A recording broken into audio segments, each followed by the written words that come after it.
Good morning, everybody, or afternoon if you are joining us from Europe, or earlier morning if you are joining us from the West Coast. I hope you are having a lovely day, regardless of what time it is where you are. I know I am, and it's only going to get better in a few minutes here. My name is Tim Sylvia.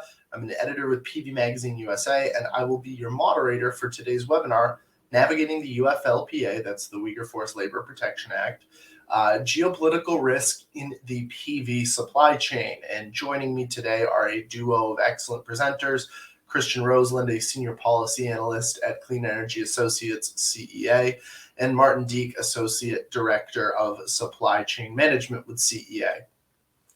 Before we hop into the presentation, we have just a little bit of housekeeping to take care of. This webinar will consist of a brief presentation split between our two presenters with discussion and audience Q&A both interspersed within the presentations, but also held to a longer portion at the end of the webinar. Again, you are free to submit questions at any time during the webinar. Due to time constraints, we may not have time to address every single question, but we will certainly attempt to. If you have any technical difficulties during the webinar, try refreshing your web page. If these problems persist, please shoot a message and we will work to resolve it. And in addition to myself, my colleague Beatriz is waiting in the wings to assist with any difficulties. Okay, I believe that takes care of all of our housekeeping, so we can get back to the topic at hand, which is kind of implementation of the Uyghur Forced Labor Protection Act, what this will mean for U.S. imports of PV modules, and sort of the PV market writ large, right? So on December 23rd, 2021, the United States took a major step towards addressing allegations of forced labor in the Xinjiang Uyghur Autonomous Region of the People's Republic of China, with President Joe Biden signing into law the Uyghur Forced Labor Protection Act, UFLPA. Now, after over 6 months of speculation, the law has gone into effect with major implications for the composition of the global supply chain, including raw materials for the solar industry. Xinjiang is home to roughly 50% of the global supply of polysilicon, an essential material in conventional solar modules. How much of the supply will be affected by UFLPA and other pending global forced labor legislation? There are similar legislations being kicked around in the EU. The key to asserting what UFLPA will mean for the solar industry at large comes down to understanding how the law is written, and more importantly, how it has been and will continue to be implemented since it was first implemented a few short weeks ago.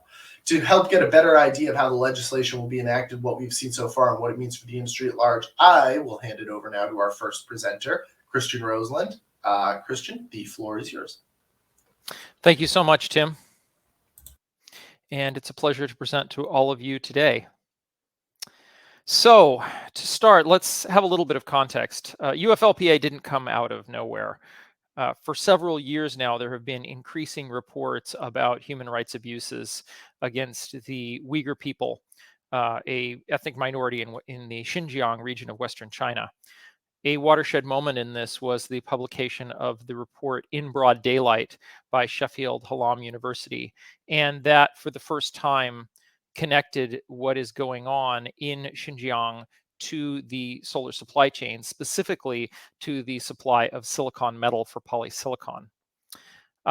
Following on this, the United States government in June 2021 created a withhold release order that is an import ban on Hoshine Silicon, a metallurgical grade silicon maker in Xinjiang.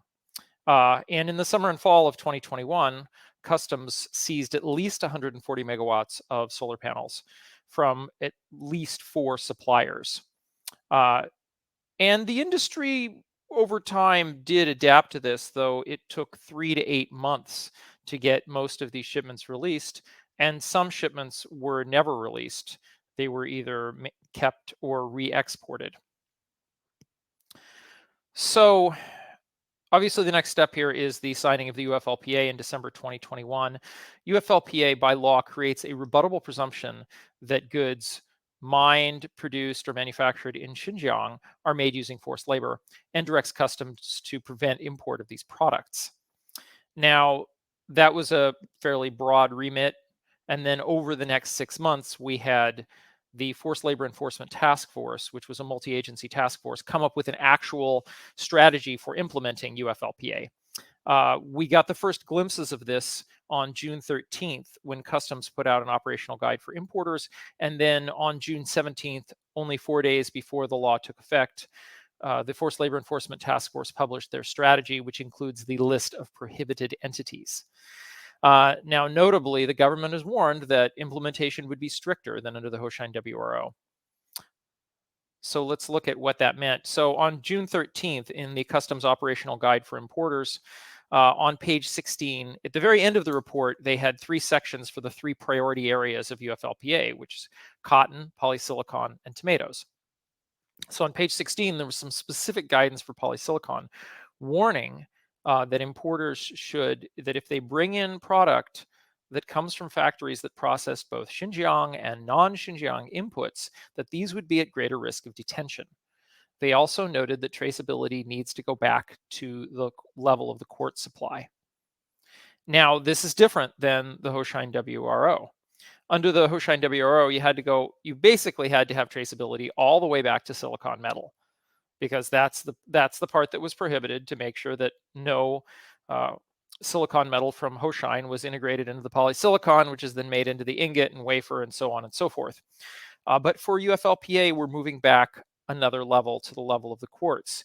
And our sources indicate that this is not an idle threat, but that for the shipments that have been detained, traceability to quartz is being required. And I would note that these are important distinctions here. Unfortunately, some of the largest polysilicon makers were recent customers of Hoshine Silicon and or procured metallurgical grade silicon from Xinjiang. Now, on June 17th, we got the UFLPA strategy, and that listed the prohibited entities. For the solar supply chain, there were 4 significant entities. Hoshine is there, surprise, surprise, but also Xinjiang Dakwo, Xinjiang East Hope, and Xinjiang GCL. Now, that's notable in that those are the Xinjiang subsidiaries of these 3 companies and not the parent entities.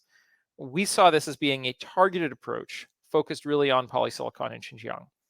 But there were still concerns about implementation in terms of how this would be put into effect. Now, UFLPA is not the only policy which is being created to address the concerns around forced labor in Xinjiang. On June 9th, the European Parliament adopted a resolution on human rights in Xinjiang and specifically called on the European Commission to propose an import ban on products made by forced labor. Now, at this stage, this looks a lot like Uyghur Forced Labor Protection Act for Europe. However, there aren't as many details.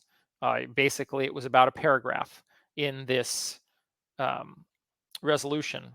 However, it does direct the European Commission to introduce these import control methods for products made by forced labor. And this is set to be defined in September of this year. So what do you do if your product if you're bringing in product and it gets seized? Well, there's 2 paths for importers to get shipments released. One is an out of scope decision. Basically, that's where you prove that what you brought in has no material inputs from Xinjiang and has no material inputs from any entity on the list. That requires providing a complete supply chain map and documentation that confirms the source of these materials. Again, going back, where are your cells from? Where are your wafers from? Where's the ingots from? Where's the polysilicon from? Where's the metallurgical grade silicon metal? Where's the quartz from? All of that. It's a lot of documentation, and it's a lot of work to get and produce these things, have them all translated in English, have them presented neatly to customs. However, there's potentially high route here to get a shipment released if you're able to provide this documentation. The other route provided by the UFLPA strategy is to get an exception. And an exception would happen if you had material that was produced by Xinjiang and or by one of the listed companies, but you want to prove that it was not produced with forced labor. Now, the federal government has explained how you could do this. You could provide labor audits. you could go back to the suppliers and get them to provide statements that they do not participate in any of the Chinese government labor programs, which to the Chinese government are labor programs, and to the US government are evidence of forced labor. Theoretically, these things are available, but in practice, this is basically impossible. And here's why, is the China anti-foreign sanctions law. In June 10th, the Chinese government enacted its third blocking law to counter foreign sanctions. And under the anti-foreign sanctions law, Chinese citizens can sue in court for damages caused by another company's compliance with foreign sanctions. But it also calls for the creation of a list of individuals who've complied with foreign sanctions and gives authority to government officials to prohibit their visas and or to seize their property and the property of their relatives. So, no independent labor audits like the US government is asking for are currently available in China. And anyone attempting to provide documentation that would allow for such an exemption would be eligible for prosecution under the China anti-foreign sanctions law. So this route is basically, as I said, impossible. Now, in terms of the timelines for getting stuff released from the UFLPA, there's some better news. As you recall, shipments seized under the Hoshine WRO were held for 3 to 8 months before being released. Under the UFLPA, there's some definitions for timelines. If shipments are seized, the importer and the importer wants to challenge that detention, they need to do so within 30 days and provide the documentation. Additionally, the Customs is then required to process that documentation and make a decision whether to detain or release the product within another 30 days. So we're looking at maximum 60 days. Now, Customs can decide that the documentation was incomplete and that the product will remain detained, potentially subject to forfeiture. And at that point, it would have to go to the courts. But there is a tighter timeline here for actually getting shipments processed and either held by the government or released than there was under the Hoshine WRO. So I'll now take, if you have a few quick questions here, Tim, before we turn it over to Martin. Yep, absolutely. So yeah, we had a few, probably like 3 or so quick questions before we turn it over to Martin. The first thing that I would like to ask about is, we've seen that in early kind of application of UFLPA, the issue has been this quartz documentation. Do you and what I've heard is that this quartz documentation is something that suppliers, do not have at this time. We're not prepared for to have at this time, but is not necessarily impossible to put together. It is not something that's, it could be created, it could be provided, but it will take time. Do you have any idea what that timeline is like, or what the feasibility of providing quartz documentation, in any sort of term is? Well, I think to start, the documentation exists, right? Mm-hmm. These metallurgical grade silicon makers, they got quartz, either it was produced likely on site, but if it was produced by another company, there's a record of its sale, there's a record of its shipment, there's a record of its being held in warehouse before it's turned into MGS. All of these documents exist. It's a matter of getting the MGS supplier to hand them over. So, you basically have to go through the polysilicon maker, who has to tell the MGS supplier, hey, we need these documents, and the MGS supplier has to produce them. Now, certainly, this is going to be easier if the MGS comes from Brazil or the United States or Germany, than it will be if this comes from China. Mm-hmm. And there's reasons for that. I would note that while this documentation exists, it hasn't been asked for before. Mm-hmm. There's been no previous circumstances where cell and module makers were going all the way back upstream to the metallurgical grade silicon supply. Well, under MGS, certainly for the Hoshine WRO, but back to the level of the quartz, no one asked for that yet. Mm-hmm. So it exists, it can be produced, but it requires going through these levels of the supply chain, and this is likely going to be easier in Western countries. Right. Another question here came from the aspect of the suppliers. So is the implementation as it's been so far a bit of a gray area of suppliers, as in, they know how it's saying it's going to be implemented. They kind of have some sort of rough idea of the supply chain history of their product, but they're not finding out about possible detention, until it actually arrives in the US? Or do they have any sort of kind of inkling of possibility of detention, prior to shipping? When are, suppliers finding out they might be at risk? Well, I don't think anyone ships product thinking that it's going to be detained. Mm-hmm. So I think that, in each case, if when it's detained in port, this is at least something of a surprise for the shipper and for the company trying to send the product in. Mm-hmm.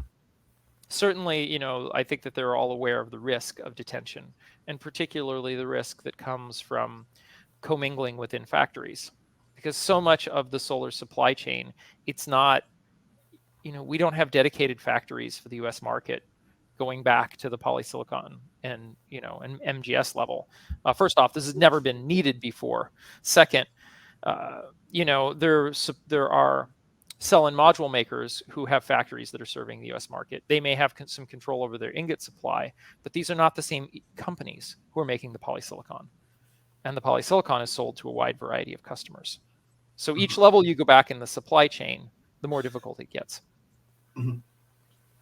One last question here before we hand it over to Martin, is just kind of how broad the scope of implementation is, and just what manufacturers will be subject. We had a question here that kind of stated that suppliers that they've spoken to out of China and Southeast Asia have been reporting that their shipments to the US are not required for, are not being subjected to this sort of compliance filing or kind of implementation. So do we have any idea, why some suppliers would be subjected to like a little bit more intense scrutiny than others?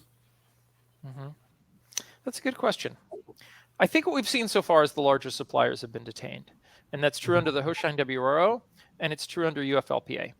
We have yet to see the mini detentions from the smaller, or any detentions from companies outside the big 5 or 6. So does that cover it, or is there another part? Yeah, I think that helps. I think, if I may interject here, I think what we can add as well is that customs has made us aware that they have a risk-based methodology that they're applying, but that methodology has not been made public. They are referring to, I think, trusted, quote unquote, trusted sources, either public or private, but none of this process is really, or none of this information is really made available to public. What we can infer from the data that we already have is what Christian just said, and that is, it would appear that the list of detainees correlates quite well with the top suppliers by shipment volume to the United States market, at least over the last year or so. So this might change in the future. I think customs have also let themselves be heard that in the future they are or mid-sized suppliers and small suppliers might come under scrutiny, but I think that's the next wave. Right. Great. Well, I appreciate you joining in to add your perspective on that question. I'll hand it over to you now to get into your portion of the presentation. Thank you, Martin. Perfect. Thank you.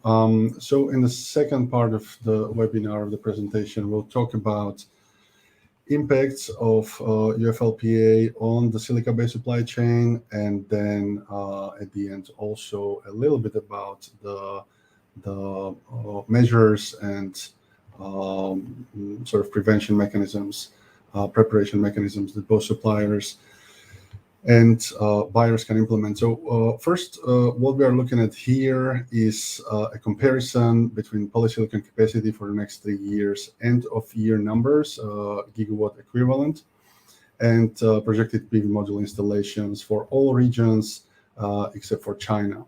And the comparison that we are trying to make here is, and this goes back to the anti-foreign sanctions law that Christian just discussed, the anticipation or the current state of affairs is that we should expect that it is much more difficult for suppliers in China, and especially in Xinjiang, to provide documentation with respect to traceability and labor standards and so on and so forth, than it is for suppliers in the overseas market. So that's the distinction that we are making here. In the polysilicon capacity, the dark green figures here represent the estimated capacity of manufacturers in the overseas markets outside of China, and in the light green figure here is polysilicon capacity inside of China,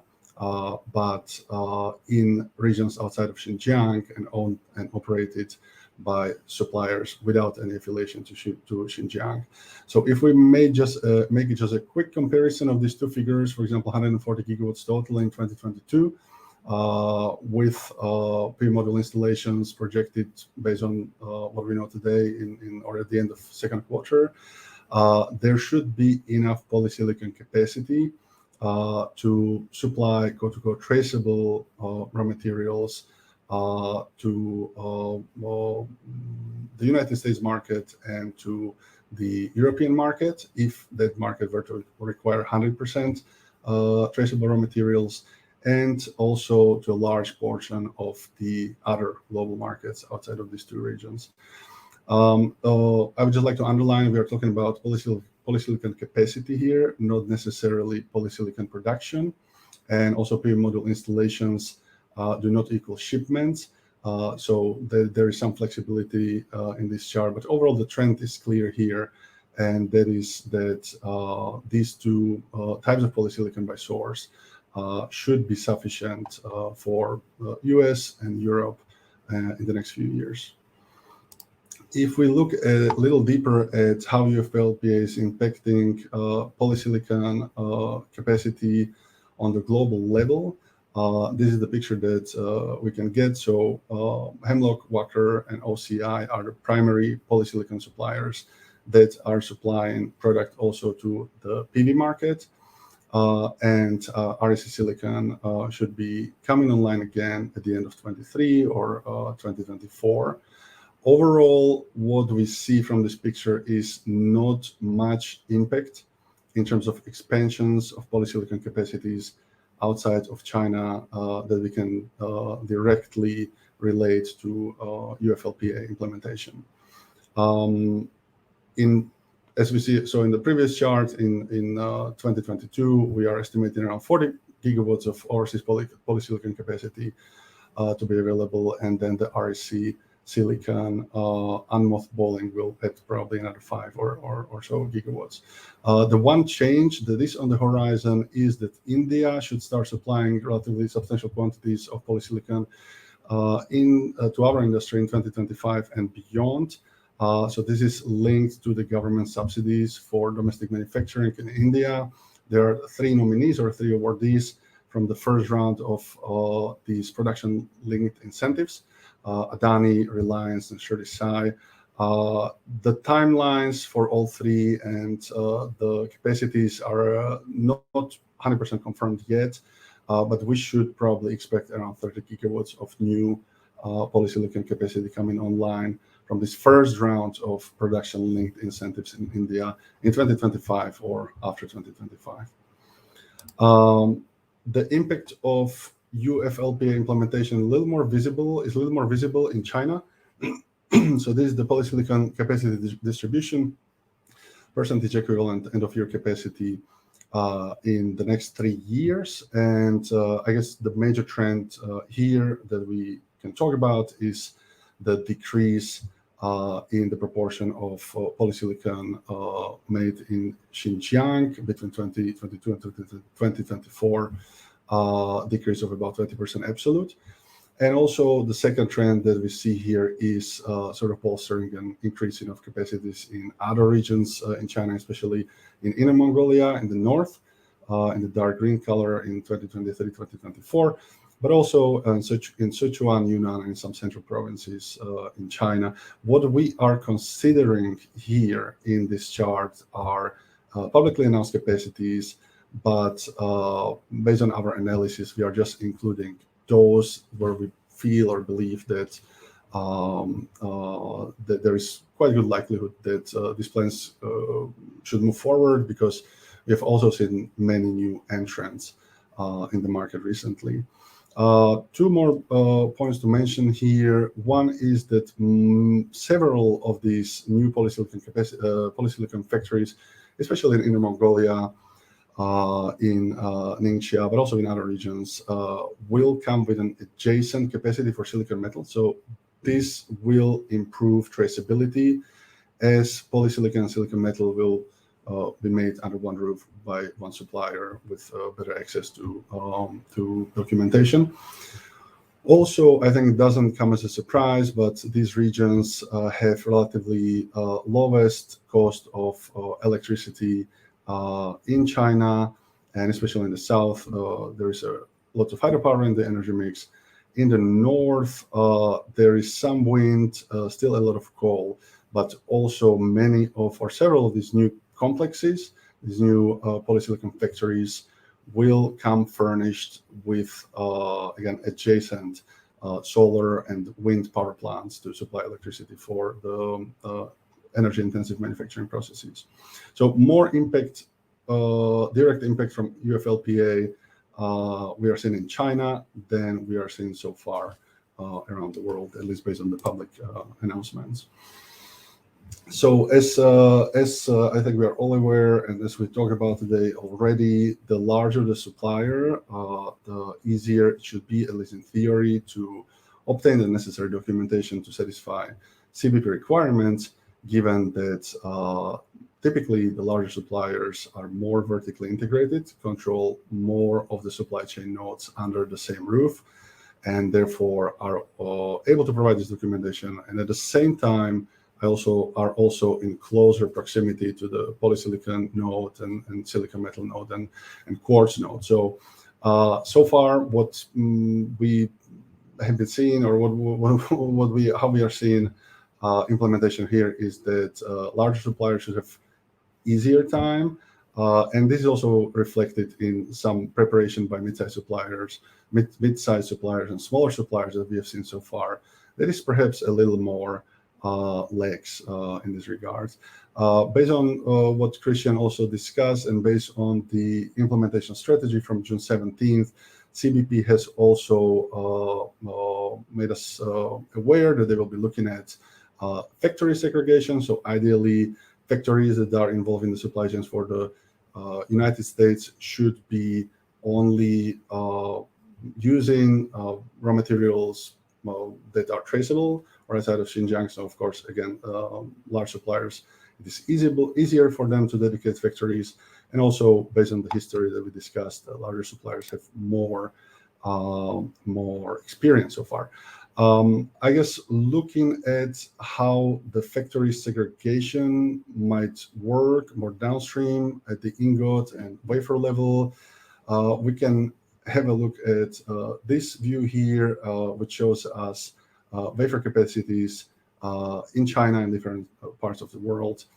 And you can see that we are seeing quite a substantial growth in Southeast Asia in-house wafer capacities between 2022 and 2023, from around 11 gigawatts to 26 gigawatts. Already this 11 gigawatts is quite an increase also in 2022 in comparison to 2021. So at least hypothetically, the suppliers that are more vertically integrated outside of China, who have in some cases, not all cases, segregated factories utilizing only overseas polysilicon, should find it much easier to comply with the requirements. Martin, before you move on here, we had a couple of questions pertaining back to slide 13. Would you mind going back to slide 13 and just fielding one or two here quickly? Yes.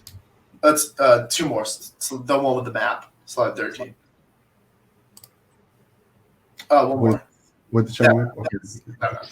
Great. The first question was that, to the best of your knowledge, are the identified risks of forced labor, human rights violations, everything that we're talking about today, are those strictly held to Xinjiang? Is that, there's no reports or any sort of reason to believe that any of these other regions would be subject to any sort of similar scrutiny in the future? Yeah, I think that's a great question, and something that we'll probably have to deal with as an industry in the future. But so there have been reports. I think we are aware, all of us, of the reports of labor transfer programs between different provinces in China. So that is definitely a topic. However, in terms of more in-depth comments that I could provide right now, or in terms of verification, I don't think there is much we can say. We will get to it in a moment, but again, back to the anti-foreign sanctions law in China, conducting any type of labor, employment audits, social audits, this is basically impossible, or at least highly not advised. So any type of actual verification is very difficult, and as I said, there are some reports of such practices. Mm-hmm.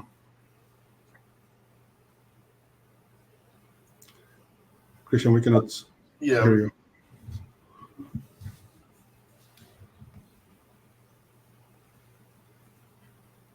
Cannot hear you. We'll give him a second to figure out his audio. Yeah, we can get back to that question. Yep. Okay. Yeah, we can wait for the Q&A for the other ones. I just wanted to get on that real quickly. Great. Okay.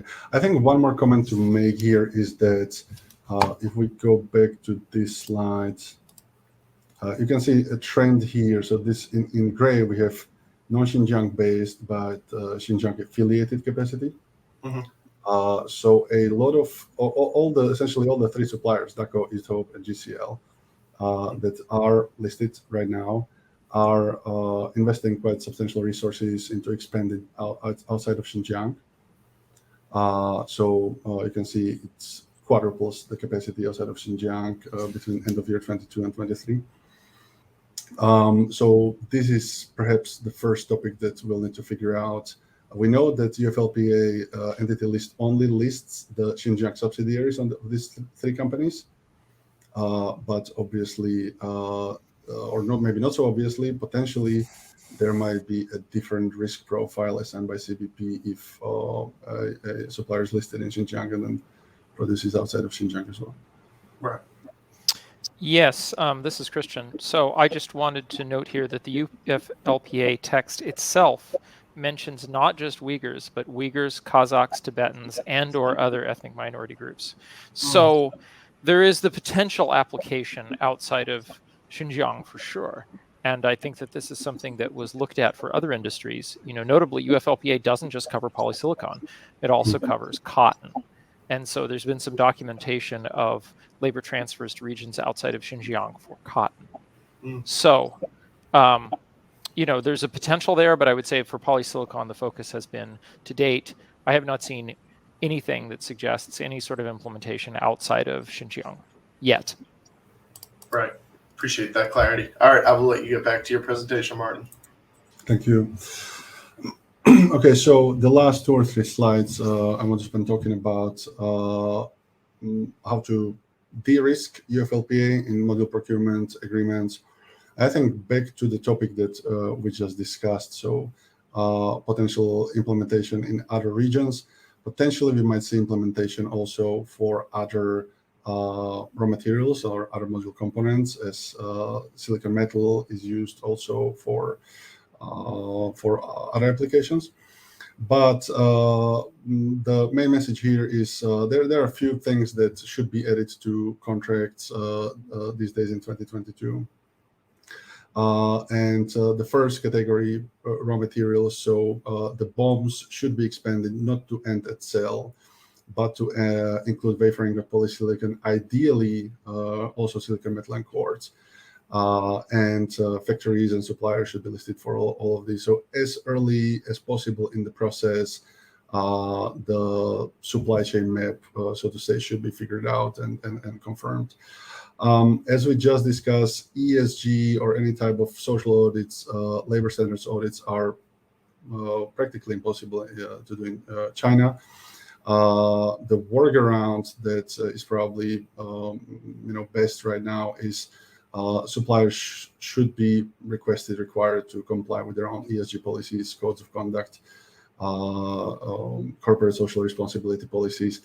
Ideally, also buyers policies of the same sort, as these typically list references to international standards or look at the preferred or excluded labor standards. So this is something that already exists, and it should be easier to implement in contracts. The important point is that the upstream suppliers or the vendors should be subjected to the same standards here. Again, this is a workaround. Ideally, it should come also with a well-specified grievance mechanism and some operational guidance on how to deal with potential breaches or suspected breaches.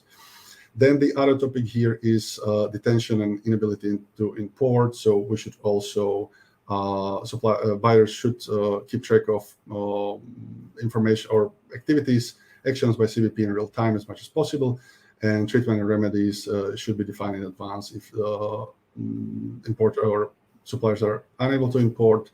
And in other preparation, so buyers as soon as possible should review traceability documentation, should require traceability documentation. You can follow the CR protocol or CBP guidance or both. If this is found to be not sufficient, then audits should be conducted. And that brings me to the last point, and I think Christian already touched upon that a little bit, but administrative ruling is another process that can be applied for future shipments or prospective shipments. This process exists outside of UFLPA, outside of the WRO. It predates both. Typically, it's used for tariff classification, determining country of origin, valuation of merchandise, but it can be, in a sense, also used to review compliance with any applicable laws. So, both buyers and sellers. Sellers can ask CBP to review their documentation related to traceability prior to even shipping.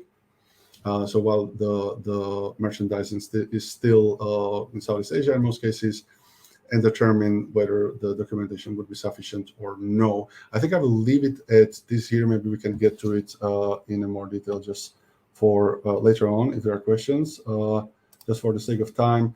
And just to round this all up, so the news is that quartz documentation is required. So far, customs appears to be focused on large importers, very similar to the WRO, but this could change and probably will change. And the detentions are very fresh, a couple of days or a couple of weeks old. Initially, we have heard relatively optimistic feedback, but I think we still have to wait and see if importers can actually comply with CBP requirements. Yeah, I will leave it at this statement. Maybe we can go to the next part. Yep. Great. Well, thank you for that presentation, Martin, and I'm sure Christian will be joining us here momentarily. Great, there we are, and we can get into our Q&A here for the next 20 minutes or so, and we can kick it off with our first submitted question here.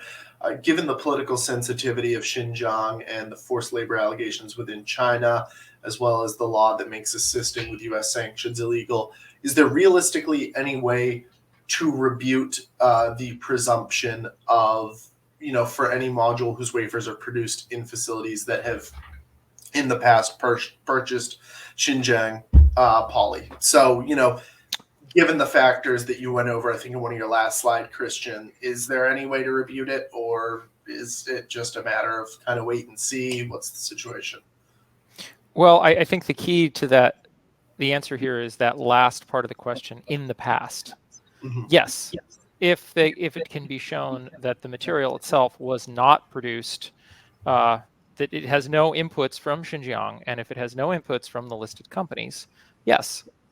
However, if you are unable to show that, and you're instead trying to say, well, this wasn't produced with forced labor, no. But the two routes are very different. An out-of-scope decision and an exception are very different routes. An exception is effectively impossible, but an out-of-scope decision is very much possible. And yes, many of the large polysilicon makers are former customers of Hoshine, including those not located in China and with headquarters outside of China. But that doesn't mean that they are still using Hoshine MGS. And so if this can be documented, then you have a route to getting out of detention. Mm-hmm.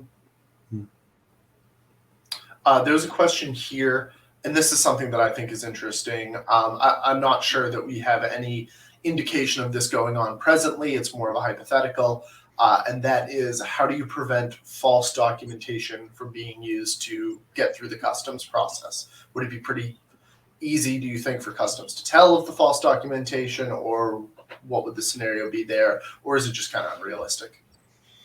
I wouldn't try to give customs false documents. I think that, the question here, I think most of the people listening on this webinar aren't cell and module makers. They're probably more buyers on the buyer end. And I would say, get to know your supplier and work with suppliers you feel like you can trust and that you have a good relationship with, because I think it would be a really bad idea to try to fake documents and get them through customs. Customs has already raised concerns about transshipment and said that they've seen transshipment from people swapping shipments under, trying to pass shipments under false documents, and that they're cracking down on that. Mm-hmm. They didn't say in what industry, though. This was a customs webinar. This could have been in the clothing industry. This could have been shipments of tomatoes, not necessarily in solar. Mm-hmm. Yeah, I think one approach that you can also try to implement at least is the way we conduct chain of custody or traceability audits is that, and others as well in the industry, is that we try to understand the systems first, how the traceability system works, and then we try to test it. So we do sample checks on specific products, and we review the documentation for that specific product. So trying to do this as much in real time as possible, I think, can be helpful. If I ask you to give me documents for this module, I don't want to wait for a month for it. I think what we have seen so far from most suppliers, not all suppliers, I believe, is that they are not necessarily compiling all the documentation for all the batches of raw materials in the form that they will be submitting to CBP. So assuming that this is true, trying to do a real-time check, how fast can I get documentation, could help you determine whether it's, actual documentation. Mm-hmm. Yeah, I think also, if I can make a shameless plug for CEA's traceability services here, I think another way to deal with this is to have a third party do a traceability study and, go into the cell and module factories, document this, and the ingot and wafer factories, and document this information, at least as far back as you can go. Mm-hmm. Someone here references a recently released IEA report that the entire solar supply chain, China's share in all manufacturing stages of modules is over 80%. Do you think that the UFLPA will have the additional effect of diversifying the supply chain, not just as it relates to polysilicon, but, throughout the solar supply chain? And if so, what that would mean in terms of international pricing, just kind of any sort of impact on diversifying the supply chain as a whole that will come from this. Yeah, I can, provide some comments. Christian, you can add. Right now, we don't think that UFO, we have seen the slides that I showed, that we showed on the overseas polysilicon expansions, for example. There might be some additions there, but we are not seeing UFLPA being a driver of global, at least at this point, of redistribution of supply between the different global regions. I think in most cases, what drives this type of regional capacity is some type of support from the government, and that is really the key from the local governments. So it might happen, and it probably will happen over the next couple of years in different global regions. But right now, UFLPA doesn't seem to be the driver. Mm-hmm. Yeah, and I would note that it's a little early for that. We're only a few weeks in, to actual implementation of UFLPA. So it's a little early to tell what the big term longer term effects are. I would also note that the ingot and wafer space was already diversifying. Per Martin's slide, we're already seeing more ingot and wafer factories in Southeast Asia, which is significant given that it, creates an alternative. If you look at, there's that 80% figure, but I think it's more useful to look at individual nodes in the supply chain. And of all of those, the one that China has the greatest control over is ingot and wafer. China has 97% of the global ingot and wafer capacity.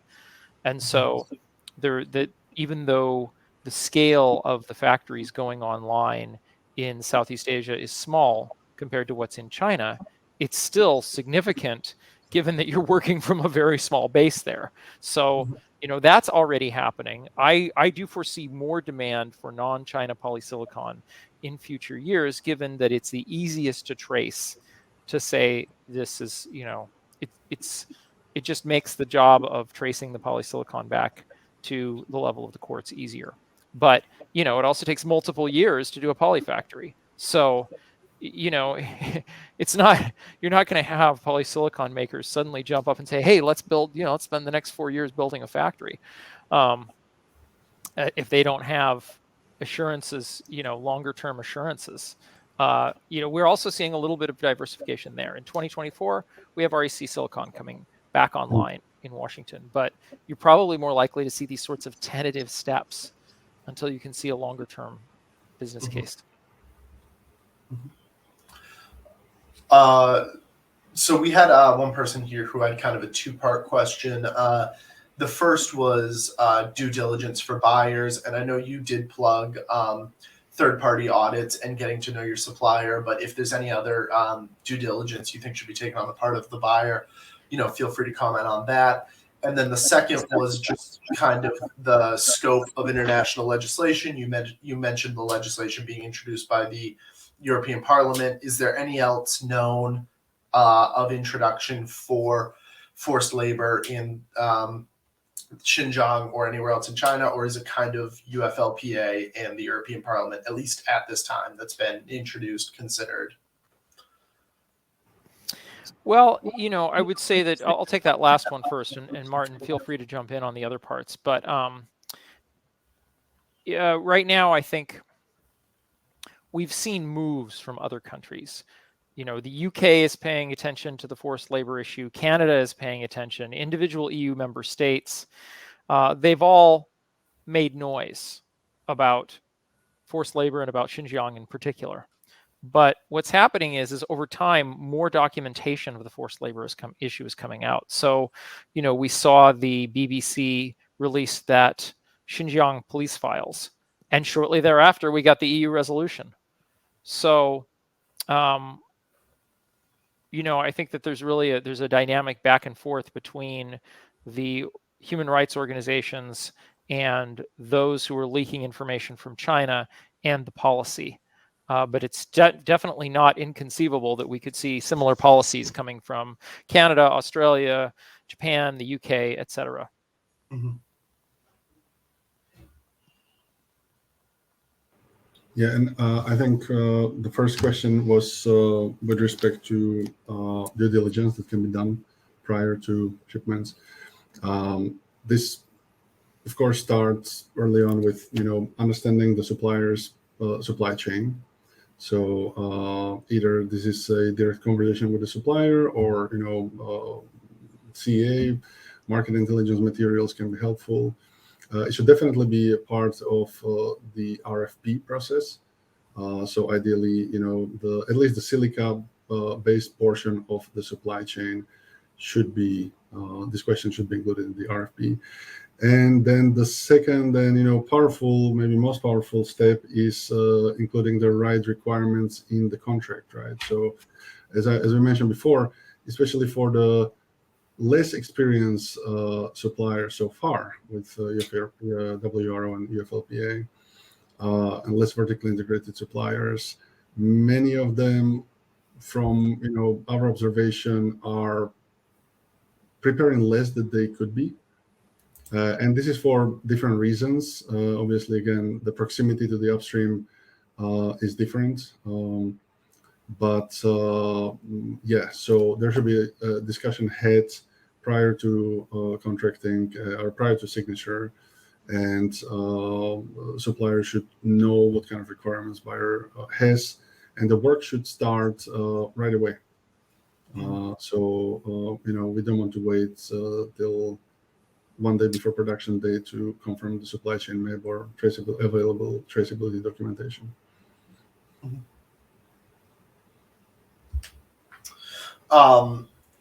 We had a question here saying that they are hearing that there are certain pressures being applied from module suppliers in terms of imposing FOB freight on board terms. Do you see this risk increasing going forward, or what the situation is there? Yes, that's another good question. So I think right now we still need to wait and see. I'm aware of maybe one or two suppliers who are these days shifting to this Incoterm, but we have had similar discussions over the last few months, especially with respect to ADCVD before the suspension, right? So it's never an easy discussion. If both parties are coming from very different angles. The supply is constrained today, I mean, in 2022, in 2023, but as much as possible, we strongly advise buyers to not take an FOB Incoterm or any other Incoterm that doesn't include customs clearance process. So we've had a couple of questions here about scrutiny for non-Chinese operating companies or subsidiaries of Chinese companies operating outside of China, or completely independent companies operating in, say, India, that have wafers that largely come from China. So would we expect the same level of UFLPA scrutiny for these companies, because even though they don't operate in China, they use Chinese wafers and materials? Or is this implementation going to be across the board, even if you're not in China, if we are to believe that any part of your supply comes from China, you will be subject? Yeah, it's a good point there that the Indian manufacturers, a lot of them use Chinese cells. Those are being cut off by India's own set of trade barriers, but they've certainly purchased a lot. And India is ramping up cell capacity as fast as they can, but then they're dependent on Chinese wafers, and very, very much so. I believe India. There's been talk about some Indian wafer supply, but basically the wafer supply that's coming online that's ramping soon is in Southeast Asia. So that dependence on Chinese wafers does potentially make Indian modules in danger of UFLPA enforcement. That being said, we haven't seen that yet. What we've seen so far for enforcement is we've seen the large Chinese tier ones being seized. So that's what's happened so far. We had a question here regarding CEA's process for conducting their traceability audits, when it's possible that access to these factories can be difficult, kind of impeded. In some situations, they're implying, I guess, dangerous. So kind of what is your confidence that suppliers would comply to traceability studies, and kind of how is that compliance reached?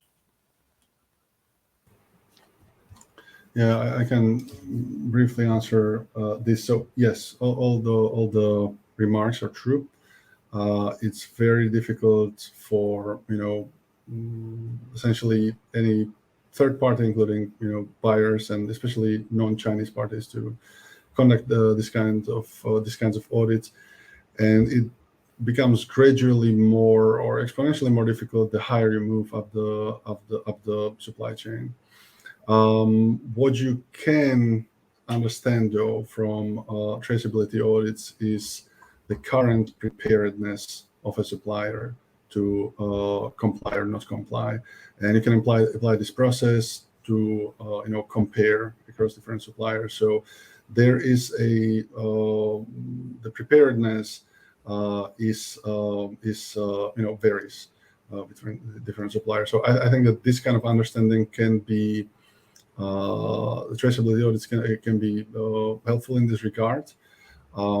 There will be limitations, and we especially as we move now towards a more heavy focus on silicon metal, we'll have to learn to work through these limitations and improve how we do it as an industry.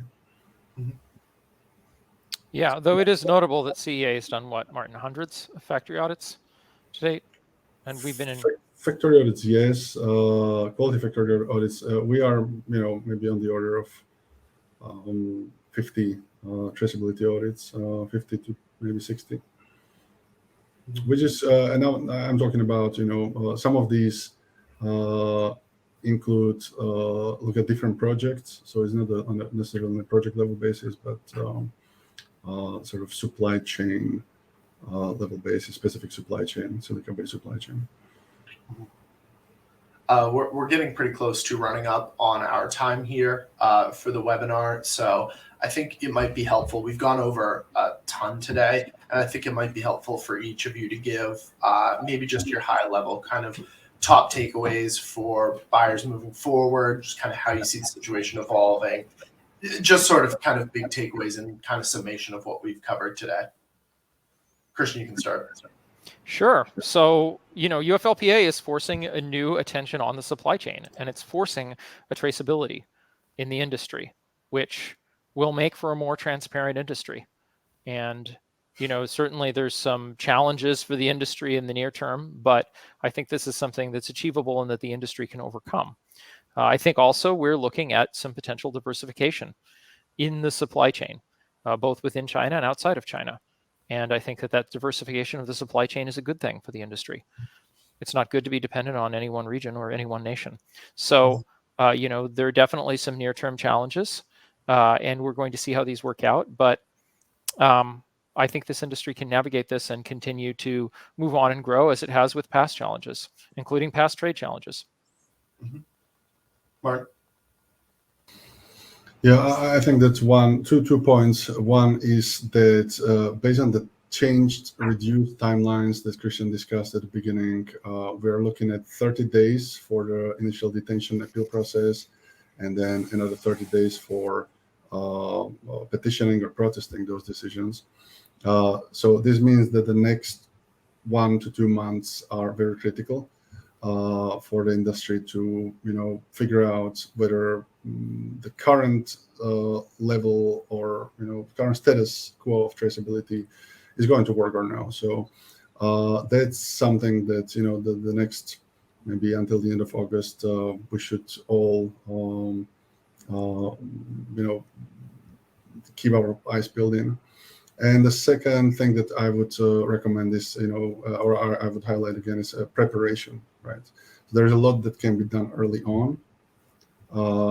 And again, understanding supply chains early on and having good contracts is doing traceability audits is very important. Great. Well, I thank you both for taking the time to present today and to field all of these questions. I know this provided me a lot of clarity and insight.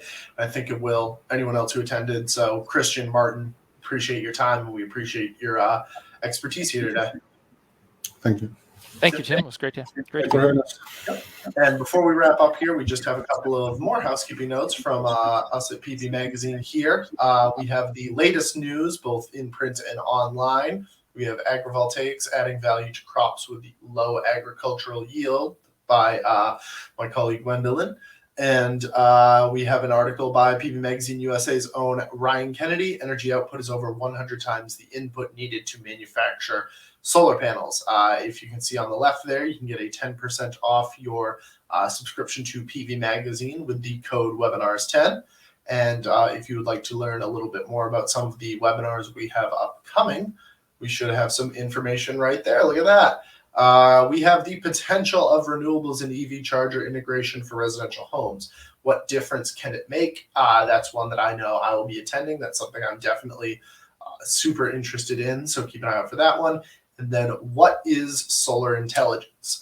Pretty open-ended one there. If you would like to revisit this or any other webinar, you can do so at pvmagazine.com/webinars. You can also get information on upcoming webinars, register, all that great stuff. So I believe that does it for us today. Thank you. You should be getting a survey popping up soon. If you could just take the time to fill that out, we would really appreciate it. It helps us to develop webinars that are more in line with the content that you are kind of looking to explore as the audience. So one more time, I've been Tim Sylvia from PV Magazine USA.